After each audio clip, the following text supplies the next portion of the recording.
Today, my administration has taken historic action to lower costs for American consumers, protect American auto jobs, and make buying a car much more affordable for countless American families and also safer. We're officially terminating Joe Biden's ridiculously burdensome, horrible actually, CAFE standards that imposed expensive restrictions and all sorts of problems, gave all sorts of problems to automakers. And we're not only talking about here, we're talking about outside of our country, because nobody could do it. Nobody wanted to do it, and it was ridiculous, very expensive. It put tremendous upward pressure on car prices. Combined with the insane electric vehicle mandate, Biden's burdensome regulations helped cause the price of cars to soar more than 25%. And in one case, they went up 18% in 1 year. Today, we're taking one more step to kill the Green New scam. It's part of the greatest scam, probably, well, other than Russia, and a few others I could name. The greatest scam in American history, the Green New scam. And it's a quest to end the gasoline-powered car. This is what they wanted to do, even though we have more gasoline than any other country by far. And people want the gasoline car. They want everything. They want electric. They want to have lots of alternatives, but they do want the gasoline car. Right now, it's leading away by a lot. The car business is a very interesting business, but we want to keep it that way. I want to thank Transportation Secretary Sean Duffy, Deputy Transportation Secretary Stephen Bradbury, as well as CEO of Ford, Jim Farley. Jim, where is Jim? Let's see. Hi, Jim. Congratulations. You're doing a great job. CEO of Stellantis, Antonio Filosa. Thank you very much, Antonio. Chairman of the National Automobile Dealers Association, Tom Castrida. Yes, sir. Thank you very much, Tom. Great to have you. And Manager of General Motors Orient Plant, John Urbanek. Yes, sir. Thank you, sir. Great to have you guys here. And you're going to say a few words in a minute about how ridiculous this was, but we've just freed you up. So you're going to have a good day and have a good number of years. Thanks as well to Senators Shelley Moore Capito, Ted Cruz, Kevin Kramer, Marsha Blackburn, Eric Schmidt, and Bernie Marino, as well as Representatives Sam Graves, Vern Buchanan, Mike Kelly, Roger Williams, Lisa McClain, and Troy Balderson. All great people. These are great people. And I know there's a lot of support long beyond the people that are here. We had tremendous support on this. From day one, I've been taking action to make buying a car more affordable. I signed an executive order to end the unfair, expensive electric vehicle mandate, as you know, where you had to have an electric car within a very short period of time, even though there was no way of charging them and lots of other things. It would have cost $5 trillion to build the charging plants. And as you know, in certain parts of the Midwest, they spent, to build 9 chargers, they spent $8 billion. So that wasn't working out too well. That was done before me, by the way. I wouldn't have let it go forward. We're canceling the EPA's absurd tailpipe emission standards, one of the most important things that I've never had a group of people come to me more powerfully and really just devastated that they had to do it. It was killing them than the automobile manufacturers, the tailpipe emission standards. And I can tell you, your people at Ford were coming to me all the time, and they were saying, like, please, it doesn't do anything, and it's killing us.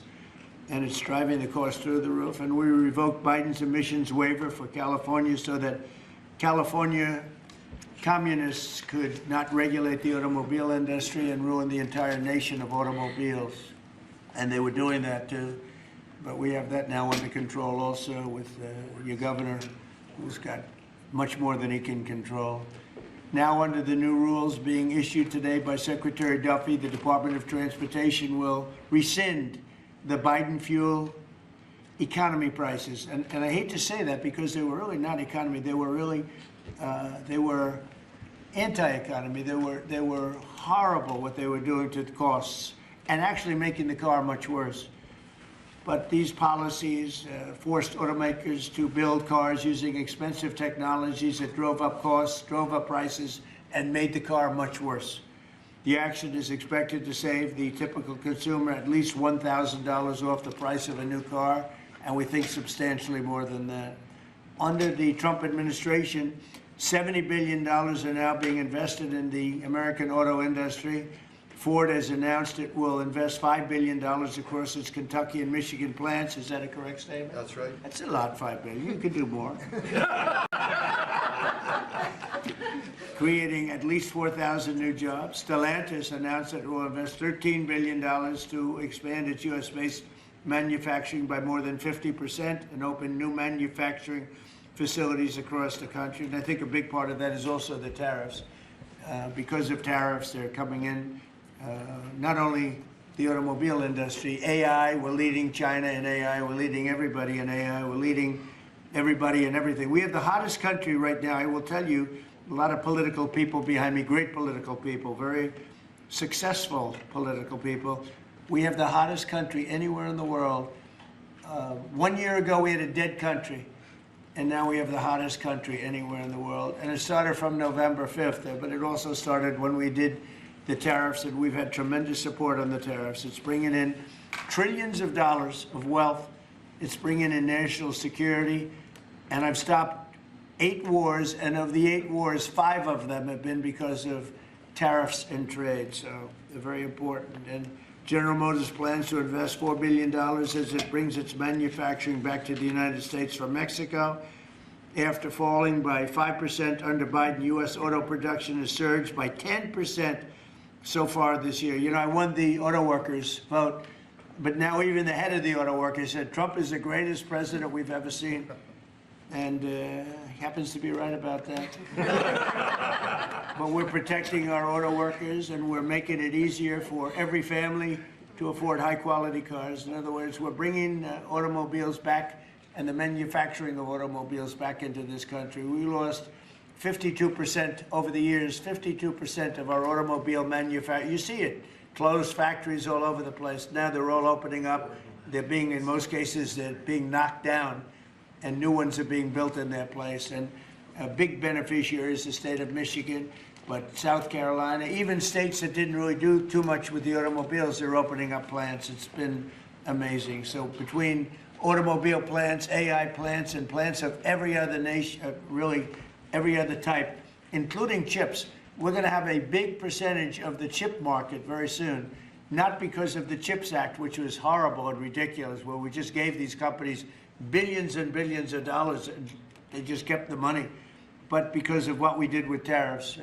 They have to build here, otherwise they're going to have to pay tariffs. They won't be able to do business in the United States. And we're going to have a big percentage of the chip industry. As of about a year ago, 2 years ago, we had none. And now we're going to have a very big percentage when it all finishes out. So I'd like to ask Secretary Duffy to speak, and then Mr. Farley, and then Filosa, and Urbanik, and Castrita.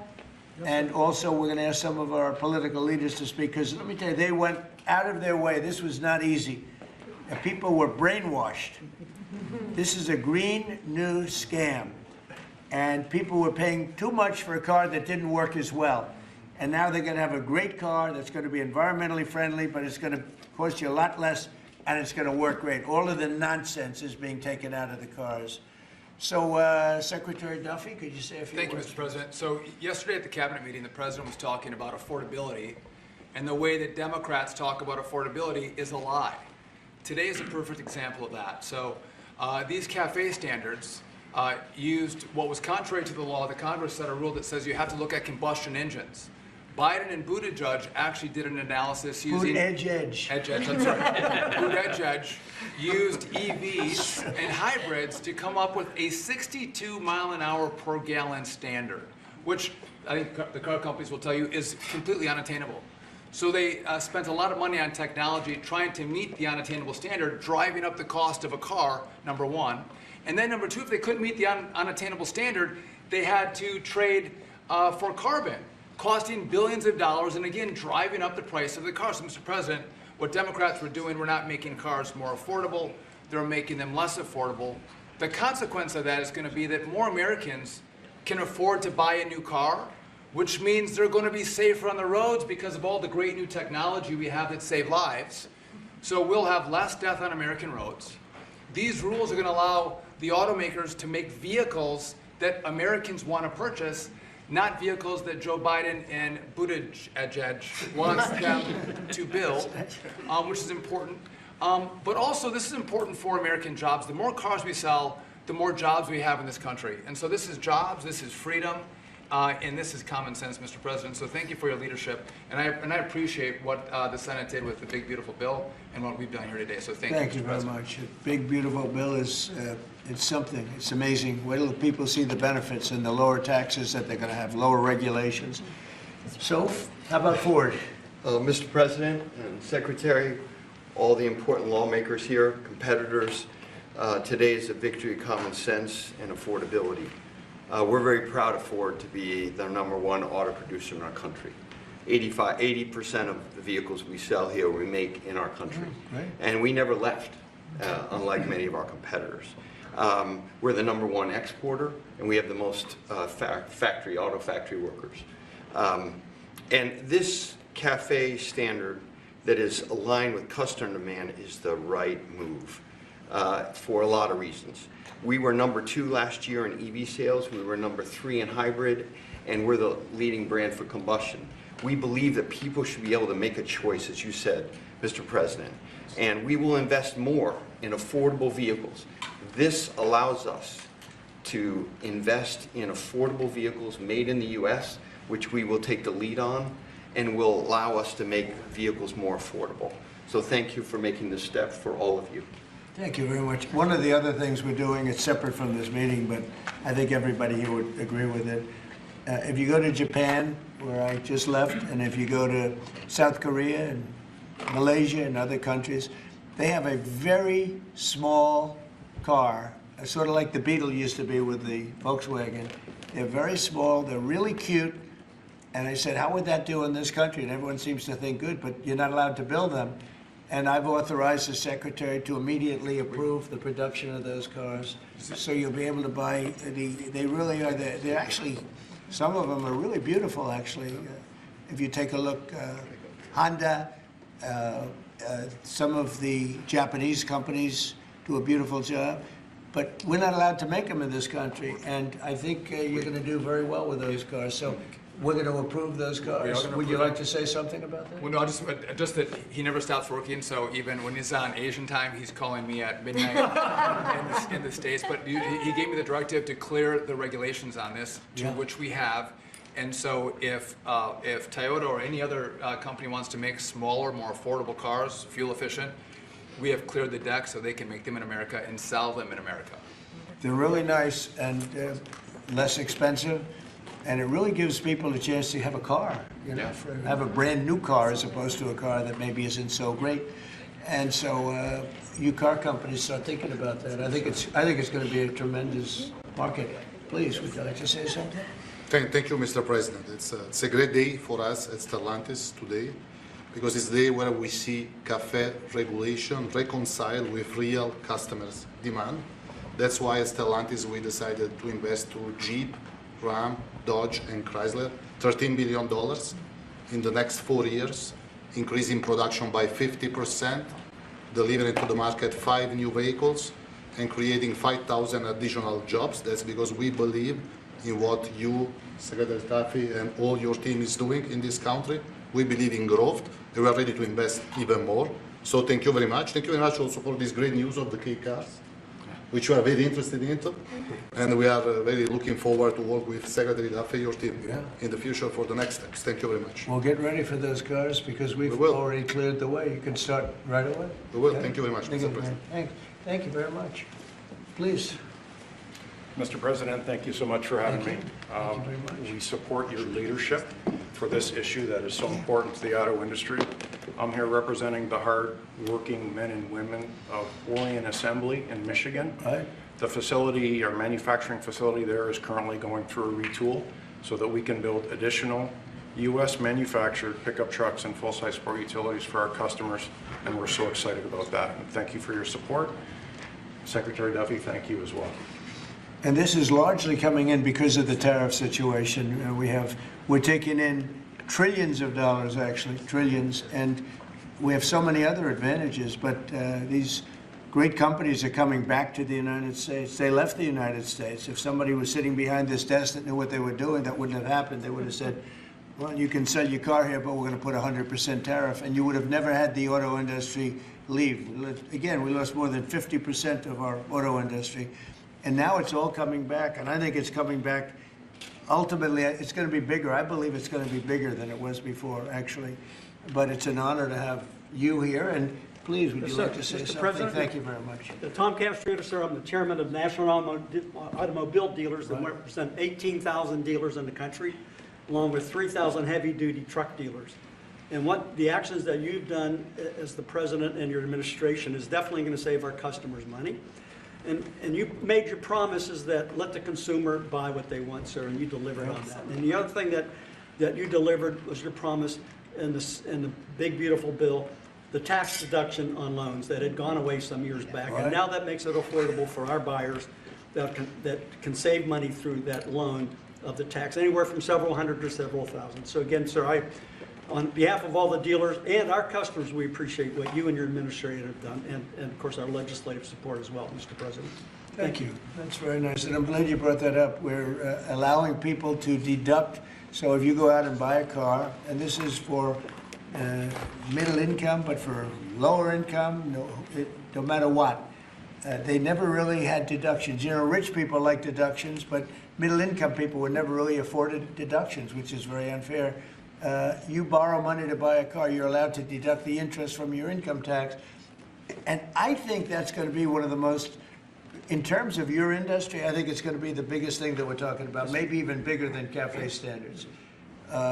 People are going to be able to borrow money, deduct it, so it's going to cost them essentially half.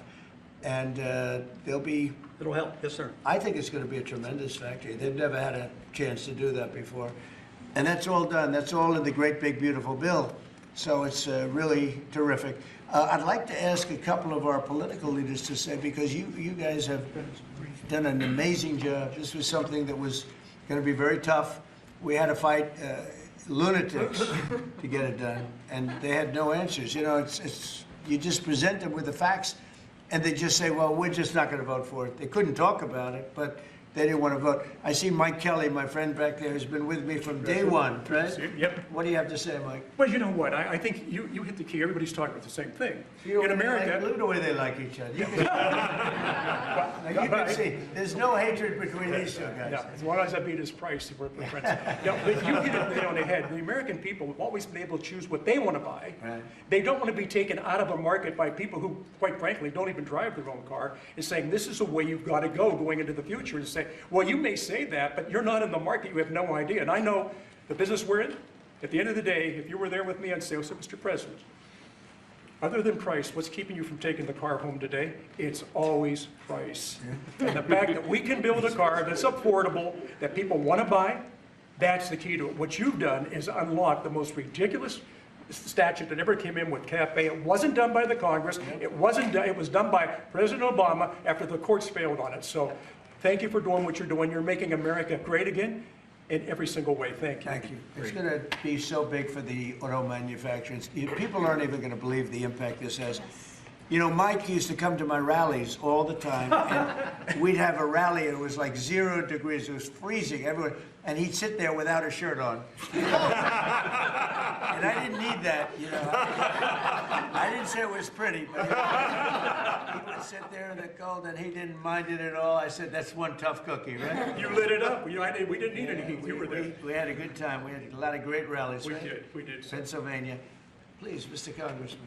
Thank you, Mr. President. I represent the dealer body. I'm a dealer, and we got some other dealers in here, but this is huge for the dealer body, the local car dealer. We're going to be able to sell what the customer wants. The manufacturer's going to make what the customer wants. We've got all kinds of options to the big bill. It's going to enable people, as we talked about, to deduct payments and so forth. As we say in the business, they've never been cheaper than they are today, Mr. President. And it's going to be a great opportunity for the dealer body to sell what consumers want. And 99% of the businesses in America are small businesses. Many are car dealers, employ a lot of people. It's going to be a great year for us. We appreciate your leadership. And we appreciate, from a retail standpoint, we appreciate the manufacturers going to step up and build cars that customers want and that we want to sell. So thank you very much. It makes it a great country. He's also a very brave congressman because he was there on the baseball field that horrible day with Steve Scalise and some other people. He was hit, but he took it very well. He took it very well. You're my pal. Thank you. Thanks. Great job. Appreciate you. Great job. Appreciate it. Kevin, could you say a few words of wisdom? One of the really smart economic forecasters, I will tell you. Beyond an economist, he's a real forecaster. Please. Sir, I think that there's a massive macroeconomic benefit to what we're doing today. And the way to think about it is that the car that has the best gas mileage that you could buy that has only gasoline is a Honda that gets about 36 miles per gallon. Joe Biden wanted to make every car on average be above 50. So there's no car made in the US that you would be able to sell 2 years from now, 3 years from now under that rule. Because what he wanted to do was make everybody have an electric car, as you know. But here's the thing, that if everybody had an electric car, then nobody would be buying gasoline anymore, and they'd have to take all the miles that they travel and put it on the grid. And so we would have to increase the production of electricity in the US by 25% over the next couple of years if they had their way. And so you've really stopped a massive disruption for the economy with this. So thank you, sir. That wasn't the main reason, and yet it certainly is a main reason. You wouldn't have been able to do it even if you wanted it. It's just so crazy. That was the mandate, which we ended. Troy, would you like to say something? Great honor, thank you. My family is a former dealer, 48 years, Chrysler Dodge dealer, and then I got into the political world, sir. Yeah. I had more fun in the dealership world, but I miss it, but I still play a big role in automobiles and grateful. I remember under President Obama when the CAFE standards changed, as Mike brought up, and going through those challenging times as a Chrysler dealer before Stellantis came along. It was Daimler before you guys got it. So thank you very much for being here and making these changes. And as you said, that interest on the car loan piece is big. And I know that Bernie led the charge on that in the Senate and get it into one big, beautiful bill. That really is a big deal, and people need to understand how big a deal that is. You did a great job. And by the way, we had a great victory last night. Kind of like our race, huh? He's going to be a great congressman. I think so. Really, like us, right? Yeah, I think like us. One of my early endorsements, right? Yes, sir. Can we talk about it? You're right here is a man. Come in. Let me say hello to you. Please, go ahead. Thank you, Mr. President, you. for your leadership. But the thing I've admired most, you've been in business, you've been in the battles over the years, and you're helping us lead us out. Most people that are up here have no idea about business or small business. That's Makes true. a big difference. One is. Number two is, I would just say in terms of the tax stuff we're talking about, one of the things that get missed, and I'm in Florida, Sarasota region, is the ability to deduct. Most people have a small business, they'll have a lawn business, they'll have this, that, they buy a new or used truck. They can take that deduction, let's say they're in a 20% tax bracket, but the vehicle's 60 grand, they can take 20% of the 60 grand, get a $12,000 write-off. They can pay their payments for the first year. That's a powerful tool we don't talk about, I don't know why, but at the end of the day, because of what you've put in place, full expensing, Right. that's the tool that Big. would use. And you could just think about all the people in Florida, just general places, they're buying old vans or new vans, they're buying trucks, mainly trucks, and they're getting a deduction. They don't even have a payment for a year. That's right. So it's one of the best things for One Florida. of the biggest everybody things else. in the bill. Yeah, Expensing. expensing is a powerful tool. They can write the whole asset off the first year, take that deduction, put $12,000 in their pocket on a $20,000. Well, let me mention one other thing.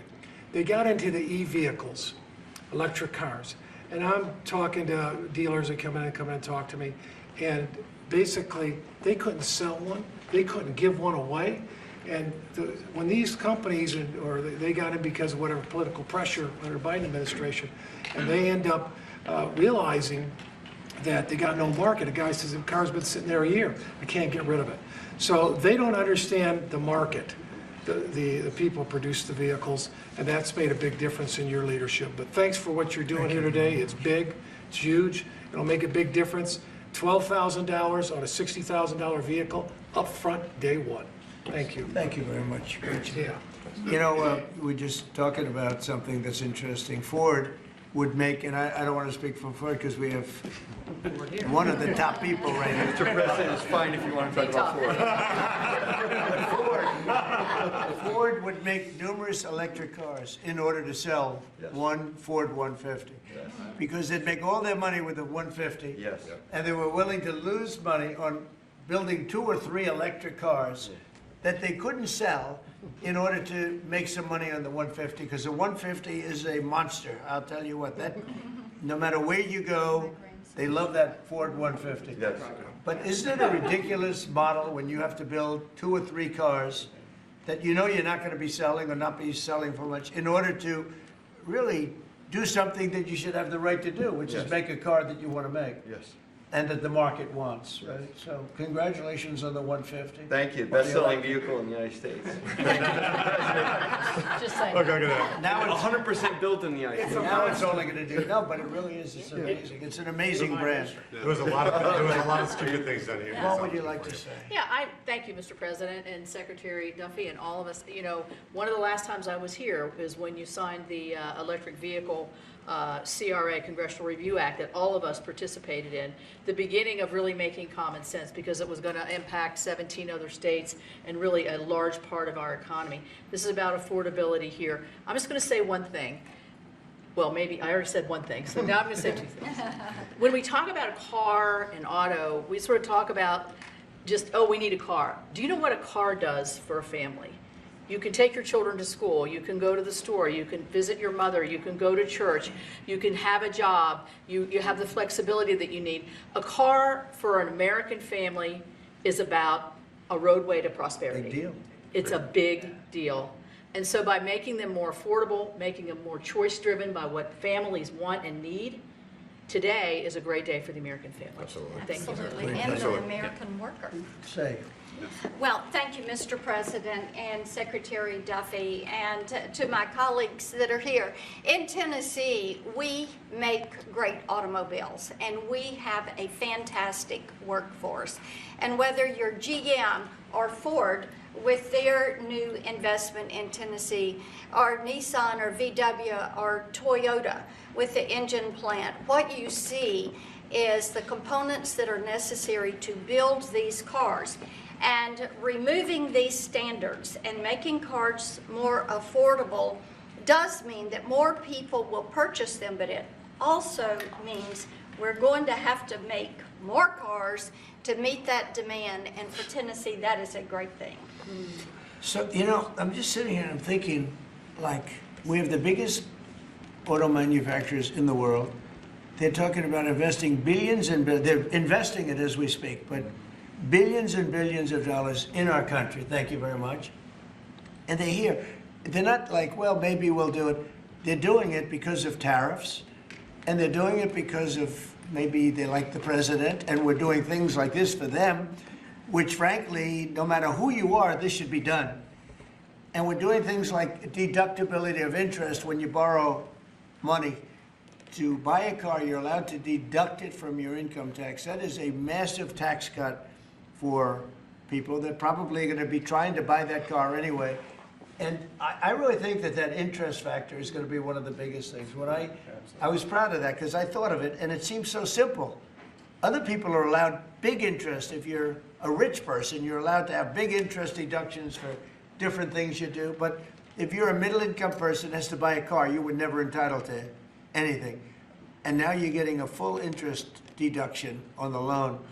And I think that's going to have one of the biggest impacts. But we're here with companies that are investing tens of billions of dollars in our country as we speak. It's not going to be in 2 years or 3 years. A lot of it's because of the expensing provision in the bill, in the big, beautiful bill.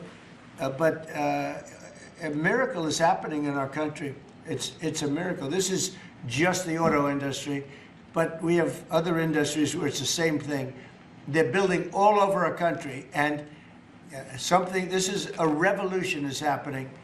It's a business revolution. It's a jobs revolution. It's a car revolution. We're bringing back the car industry that was stolen from us because we have people that didn't know what they were doing sitting at this desk. And they put the wrong people in because they weren't advised properly. And this is really an incredible thing that's happening. Go ahead, Kevin. Well, thank you, Mr. President. And I think in many respects, pretty much everything that could be said has been, except that I think what Kevin talks about in terms of the cascading economic opportunity from this one single event is just the tip of the iceberg. When you think of all the rules and regulations that you have repealed, I think it's more important, frankly, than the tax cuts. However, in the Working Family Tax Cuts Act, remember we made permanent a lot of really good policy from the first Trump era, not the least of which for small businesses is bonus depreciation. The opportunity to depreciate the year that you purchase an F-150 for your small business or a large truck for your farm. I just think we're going to roll into 2026 and we're going to see an escalation of economic opportunity, the likes of which I probably have never seen. I think nobody's ever seen it, nobody in the world, because there's never been 18 or whatever it ends up being. In 10 months, we have $18 trillion being invested. We never had $1 trillion being invested. And Biden had much less than that. Think of it. He had less than $1 trillion over 4 years. We have 18 trillion in 10 months, and it's actually as of 9 months. So there's never been anything. Eric? Yeah, what Mr. do you have President, to say? thank you. And on behalf of the people of the great state of Missouri, who we actually make things from F-15s to F-47s now, thanks to you. We'll be building the F-47 and then F-150s. And those are real jobs. And we make things in Missouri. This is going to go a long way, I think, for making things more affordable for normal people. Nothing could be more American than driving a car on a highway. And this is going to make that more accessible for more people. So thanks for your leadership. Your state's doing a great job. Yeah, well, they love you too. It's a great place. Thank you. Please. Thank you, Mr. President. I'm going to talk to you just a minute from a rural perspective, Okay. because these CAFE standards were absolutely unworkable in rural Missouri. We need vehicles that are practical and affordable and Right. can haul for our small businesses, for agriculture, and it just simply didn't work. Those CAFE standards didn't work. So I applaud you and Secretary Duffy for your hard work and what you're doing on behalf of rural America. Well, it was keeping a lot of manufacturers out of our country, too. They said, we're not going to, are you crazy? They thought, outside manufacturers thought we were absolutely insane with all of the different things. It was just made up nonsense. It was like made up. It was really made up by people that hate our country. I really believe. Does anybody else have anything to say? I'd say about two quick things, Mr. Oh, President. go. Bernie, I didn't see. Two quick things I think are really important. So the person who sat behind this desk before you gave $7,500 in subsidies to multimillionaires who are leasing electric Rolls Royces, electric Porsches, electric Lamborghinis. We're getting $7,500 from the taxpayer. And these Democrats sit on this floor and say that Republicans are for millionaires and billionaires. We are the opposite of giving $7,500 to multi-billionaires to lease foreign electric vehicles. Number two, because of your policies, at the beginning of the year, 51% of the cars sold in America were made in America, 51%, before you got sworn in. Last month, that number was 57%. We moved it 6 points, which nobody thought would be possible in 4 years. We did it in 10 months. That's something that maybe the news should cover a little bit more. And we've driven down the price of automobiles. The car prices for consumers are down before you did Just these about things. everything is down. You know, this whole thing is, they use the word affordability. It's a Democrat hoax. They're the ones that drove the prices up. And all they do is say, affordability, and you're supposed to say, oh, that means they had low prices. No, we inherited the worst inflation in the history of our country. They say 48 years, but let's say that's history. I don't believe that. Biden had, because of his stupid ways and between his energy policies and his spending policies, we had the worst inflation in the history of our country. And now our prices are coming down, and they're coming down for cars, and they're coming down. I mean, did you hear yesterday when Chris Wright from Energy, the head of energy in our country, said there are now parts of our country, it's all happening, $1.99 for gasoline, a gallon. And we have it at $2.50, $2.60.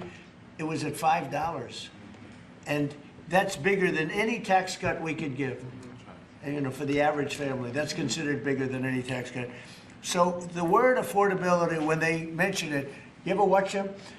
It's all about, I saw the young lady that lost last night. She lost by a lot more than they thought. And we have a great new candidate in Congress, really great, Matt Van Epps. But I saw last night, she said, it's all about affordability, all about, they never talk about like the specifics. Right. Everything was through the roof. Eggs, when I took over, eggs were 4 times higher than they ever were. We got the prices down to the lowest level. Yep. I mean, amazing. But they never, you gotta watch, they're great con people. It's like the Inflation Reduction Act. And after they got it approved, because everybody said inflation reduction, they admitted it had nothing to do with reducing inflation. It's a con job. I think affordability is the greatest con job. They look at you and they say, affordability. They don't say anything else. Everyone says, oh, their prices were so low. No, they had the worst inflation. We had the highest prices we ever had, and now they're all coming down, including beef is coming down. Beef was up there a little bit. Our ranchers did well, but we got to make them do a little bit less well, perhaps. But the beef is now coming down. Coffee is now coming down. It's all coming down. And it's a beautiful thing to see. But remember this, when they use the word affordability, they just say, they never say anything else. This election's about affordability, and then they go into the next subject. It's a con job. They caused the highest prices in the history of our country, the worst inflation in the history of our country, and we're getting those prices down, and they're coming down rapidly. And you'll see those results very soon. Anybody else want to say a few words? Oh, Ted, I can't believe it. I'm easy to miss. I didn't see it. It's very rare that I would miss it. Go ahead, Ted. Well, Mr. President, I want to congratulate you on behalf of everyone here for the leadership that you're showing. And this is a victory today for consumers. This is a victory for affordability. Your critics like to say the word affordability. Under Joe Biden and the Democrats, they put mandate after mandate after mandate on cars and trucks, and they drove the price up thousands and thousands of dollars. And with the actions you're taking today, and you put on top of that the one big beautiful bill, you know, most of the senators here on the Senate Commerce Committee, and on the Commerce Committee, we worked together to zero out the CAFE standards. We wrote that into the law that the CAFE standards went to zero. What does that mean? It means you can now, as a consumer, buy the car you want. It also means people's lives will be safer, because what these regulations did is they forced cars to be more expensive and made of plastic instead of steel. Because you had to make them lighter to comply with these standards, so you'd get in a wreck and people would die. The result of what you're doing, you're literally saving people's lives, and you're making it where families can afford to get a new car. These actions will drop the cost of cars and trucks thousands of dollars. That makes a real difference. And I'll make one final point. You know, about half the members here are car dealers. And I will say my good friend Roger Williams out in the lobby, he tried to sell me a car, which didn't surprise me, but I just want to give props to Mike Kelly. He showed he was savvier because he tried to sell you a car, and you can afford a much nicer car than I can. So well done, Mike Roger. You just went to the wrong customer. I was $100 cheaper. The thing that Ted just said, it's true. Plastic instead of steel. Think of that. And people died because of that. The plastic was plastic in an auto accident, and it broke up, and people were shattered because of that crazy deal. But it's a really good point. Go ahead. And Mr. President, I'll tell you, in the Senate Commerce Committee on January 14th, we're going to have a hearing with all of the big three there and Tesla, and the entire hearing is going to focus on how your leadership has reduced the burdens on car makers. That's lowering costs, that's giving consumers more choices, and it's producing more jobs in America. And it's highlighted, that's a real record of success. Yeah, well, it's an honor. And, you know, they were going by California. We had like 2 different countries, California and 15 that followed California, because you had 15 states follow California. And the rules from California were just like everything else. That's why people are leaving. That's why it's such a mess. It's got there's a state with such unbelievable potential. But what they did with the car industry is incredible. And that was, you know, the car companies didn't know what to do because they had 2 standards, and you can't build 2 different cars for the same country. And what we're doing today is very big. Would anybody like to say something? Would you like to say something, my friend? I just want to say thank you. Thank you.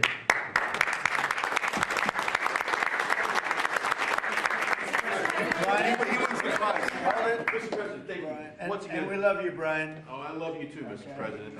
I've always said he's a good man. Well, Go I ahead. appreciate that. I've always said you've tackled the three M's: mortgage, munchkins, and marriage. You've solidified all of those. I'll add motor vehicles to that now. My question, I got one about consumer confidence. We just came off on the record high Black Friday, up 9.1%. Record high, highest ever, biggest amount ever purchased in one day. Yep. Which I think counters this narrative of affordability, because apparently the Americans are spending money. So I want to see, how do you view that for a consumer confidence being so high going into Christmas and going into next year? And I do have one for the auto group after you. Yeah, I after just that. think that we have tremendous confidence in the country. You know, one of the things in terms of confidence, if you go back a year and a half, you know, it's amazing, we're like into 10 months already, but you go back a little bit before the election, because after November 5th, it started changing rapidly, even though we weren't running it until January 20th. But when you look back and you look at the enlistment of soldiers, people that wanted to join the military, the Army, Navy, Air Force, Marines, Coast Guard, it's like booming, it's all Space Force. But we had the worst recruitment in the history of our country. A year later, we have the greatest recruitment in the history. You can't even get in. Getting in is like getting into a top college that you couldn't get in. People want to be in the service now, and that includes the police and firemen, other things. You couldn't hire police, you couldn't hire anybody in the Army or the Navy. You couldn't get people in, and we now have gone from that to record recruitment. We're getting high quality people, amazing people, wanting to be in the military. They have spirit now, you know, call it what you want, but that's part of it. But they have great spirit now. It's a great thing. Go ahead, ask your second question. Okay, my second question, I've got a lot of close family friends that are in the automotive business, own dealerships all across Southern California. They sent me a question to ask you. There's a thing called a mileage blocker that is installed on vehicles. It's a type of a computer chip which alters the actual mileage driven on the vehicle, so that when you have a leased vehicle that's turned in, they're losing thousands of dollars. They've got to go chase down these manufacturers. What can we do to track down these manufacturers of this illegal computer chip that's really hurting the automotive industry? Have you heard about this? Yes, sir. They're getting built in China, and most of them are coming out of Great Britain, sir. They're being distributed through China, through distributors selling them online through Great Britain. Yes, sir. Wow, that's not so good. What do you think? Oh, look at that. Yeah. That's it, yeah. Do you, Bernie, do you know anything about that? It works on older vehicles, and obviously, well, we got to do a better job of Yeah, I leadership think control at it's the border. something, I've never heard of it. Very good. We never heard of it. That's pretty good. Mr. President, you released video of that first boat strike on September 2nd, but not the second video. Will you release video of that strike so that the American people can see for themselves what I happened? don't know what they have, but whatever they have, we'd certainly release, no problem. You know, we stopped, every boat we knock out, we save 25,000 American lives. That's right. And Thank you. if you look at our, Thank you. numbers, the drugs coming in through sea are down 91%. I'm surprised there's 9% you want to. I don't know who's doing the 9%, but it's down 91, and we're going to start very soon on land, and I'm sure you're thrilled to hear that. Mr. President, on Ukraine, Steve Witkoff and Jared Kushner were there last night with Vladimir Putin. Can you give us an update about those talks? It sounds from what the Kremlin is saying that they're not going to compromise. Can you tell us what you've... I don't know what the Kremlin's doing. I can tell you that they had a reasonably good meeting with President Putin. We're going to find out. It's a war that should have never been started. It's a war, if I were president, we had a rigged election. If I were president, that war would have never happened. It's a terrible thing. But I thought they had a very good meeting yesterday with President Putin. We'll see what happens. It's, you know, when I was in this office and I talked about no cards, I said, you have no cards. That was the time to settle. I thought that would have been a much better time to settle. But they, in their wisdom, decided not to do that. They have a lot of things against them right now. But you have President Putin had a very good meeting yesterday with Jared Kushner and with Steve Witkoff. What comes out of that meeting, I can't tell you, because it does take two to tango. You know, Ukraine, I think we have something pretty well worked out with them. They're very satisfied, considering. But the sad part is if our president, no war would have ever happened. They would have had 100% of their territory. Nothing would have happened. It's a very sad situation. So think of this.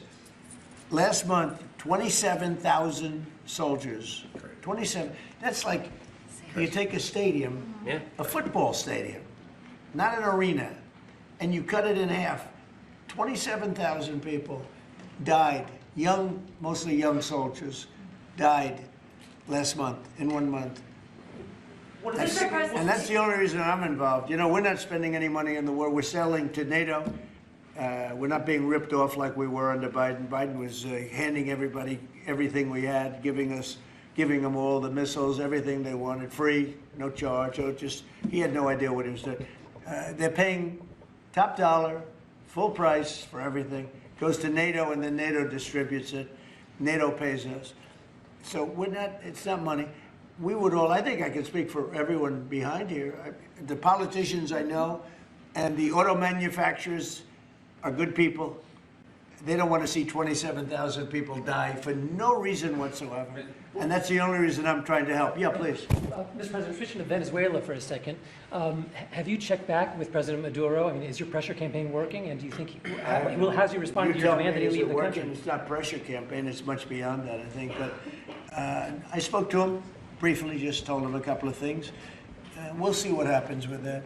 Venezuela sends us drugs, but Venezuela sends us people that they shouldn't be sending. They emptied their prisons into our country. They sent us killers, murderers. They sent us drug dealers at the highest level. They sent us gang members. They sent us people from their mental institutions. They emptied their mental institutions into our country. And so did other countries, because we had stupid people running this country, really stupid people. And I think probably you had some stupid ones, and you had some smart ones, but there were bad people too. Because not all of them were stupid. You can't cheat on elections like they did and be stupid, okay? Mr. President, did you talk to him a second time or just that one time? What's that? To Maduro. Did you speak to him again? No, I didn't. Mr. President, if you do find... When you spoke with Mr. Witkoff and with Mr. Kushner... Last night, did they give you the sense that President Putin still wants to end the war, wants to make peace? He would like to end the war. That was their impression. Now, whether or not, you believe that was their impression. You know, their impression was that he would like to see the war ended. I think he'd like to get back to dealing a more normal life. I think he'd like to be trading with the United States of America, frankly, instead of, losing thousands of soldiers a week. But their impression was very strongly that they'd like to make a deal. We'll see what happens. Mr. President, if a boat strikes, if it is found that survivors were actually killed while clinging onto that boat, should Secretary Hegseth, Admiral Bradley, or others be punished? I think you're going to find that this is war, that these people were killing our people by the millions, actually, if you look over a few years. I think last year we lost close to 300,000 people were killed.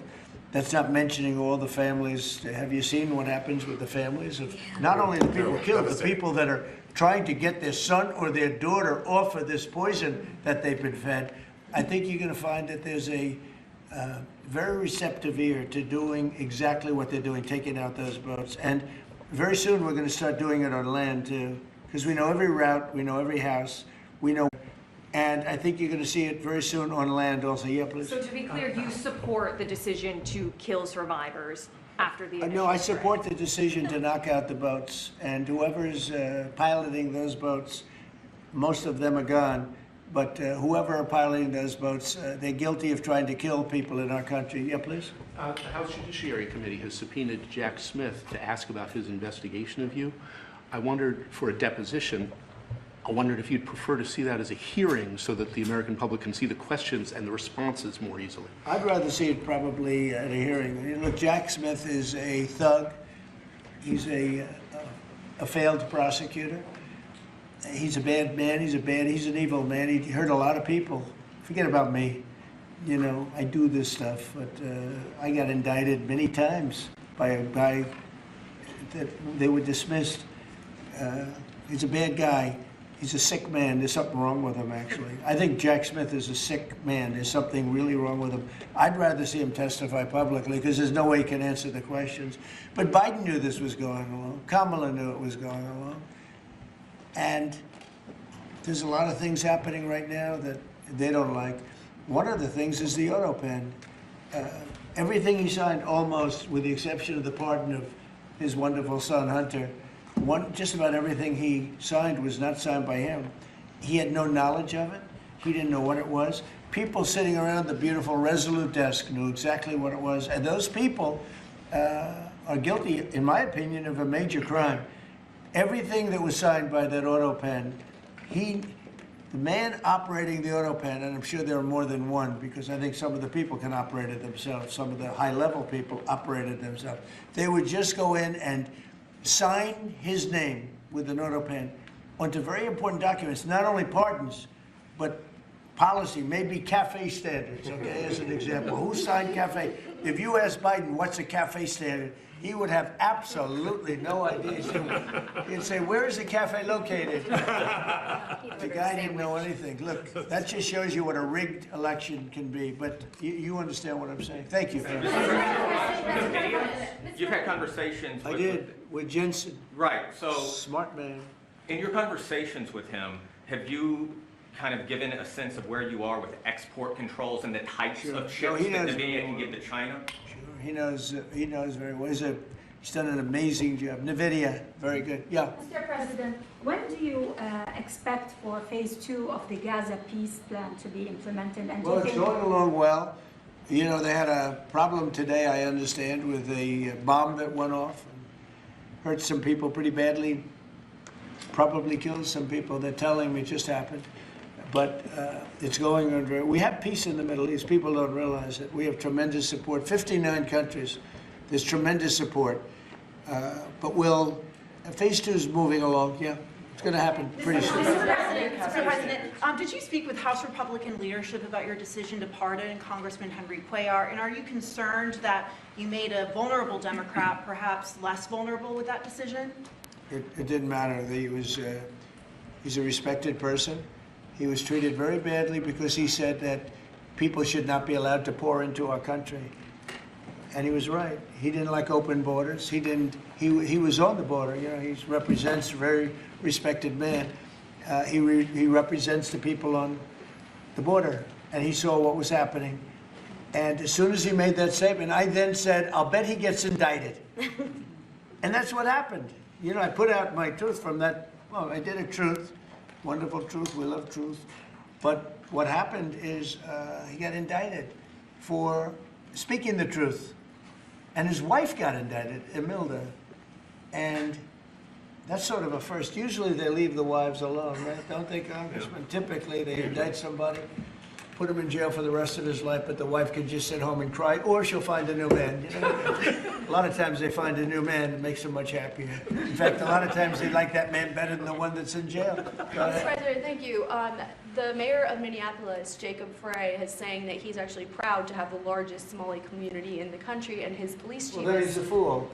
Well, his police chief is also I saying wouldn't be proud to have the largest Somalian.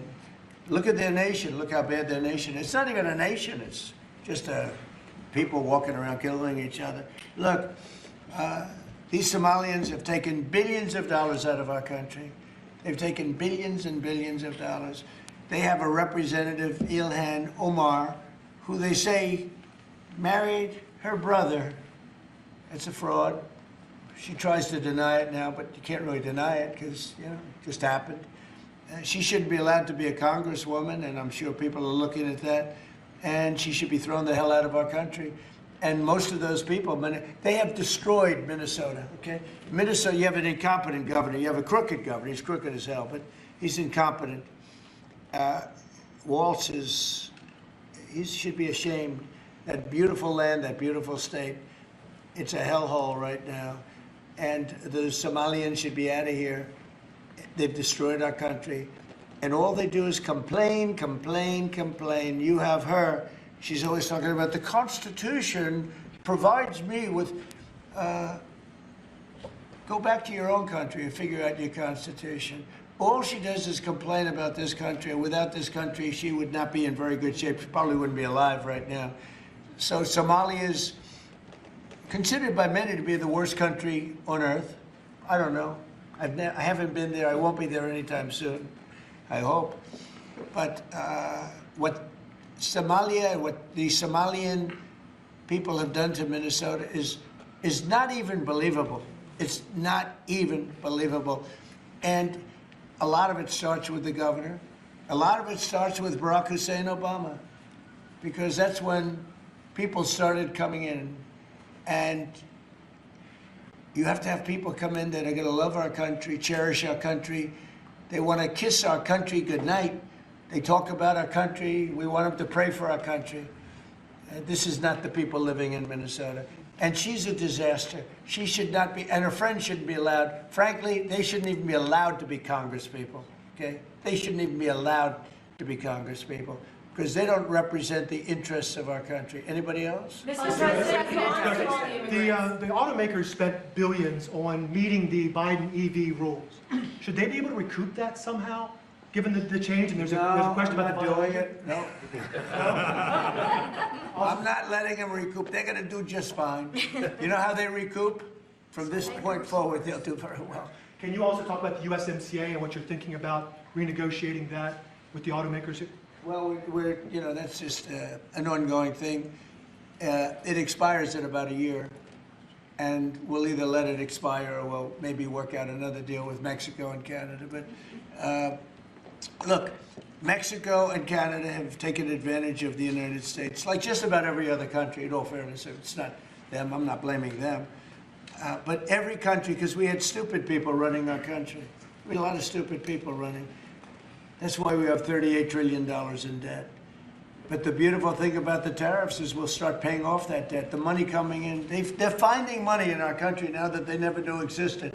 The other day, $30 billion. Where did it come from? I said, why don't you check the tariff show? They said, sir, that tariff hasn't started yet. It doesn't start till January. I said, no, it started 2 months ago. They called back, sir, you're right, it was from tariffs.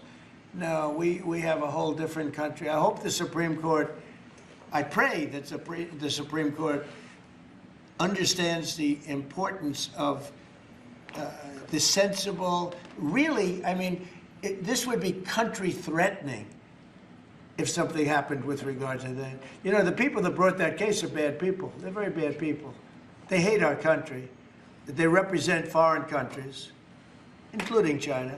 But they represent, and China's paying us a lot of money now in tariffs, but they represent people that really don't like our country much. And I know some of them, and they're scum. In my opinion, they're scum. They're absolute scum. And they're not suing for any good reason. They're just suing to see if they can stop it, because they make money if this country does badly. You know? So, but we're taking in trillions of dollars. We're stopping wars. We have great national security because of tariffs. And then to think that we have to even go and justify this. The reason a lot of these people, I can tell you this, maybe we would have had the political people, we wouldn't have these people without tariffs. The people that are up here from Stellantis and Ford and General Motors, great companies, including this gentleman, they wouldn't be here today if we didn't have tariffs. They'd be building their plants in Mexico and other places. They're leaving Mexico and they're leaving Canada. They're leaving because they ripped off our country. They took our businesses away from us. And now, because of tariffs, they're all coming back. So it's a great thing. Thank you very much, everybody. Mr. President, you call Somalians garbage. What about saying thank you? Keep moving. Thank you, cameras. Thank you. Keep moving. Thank you, guys.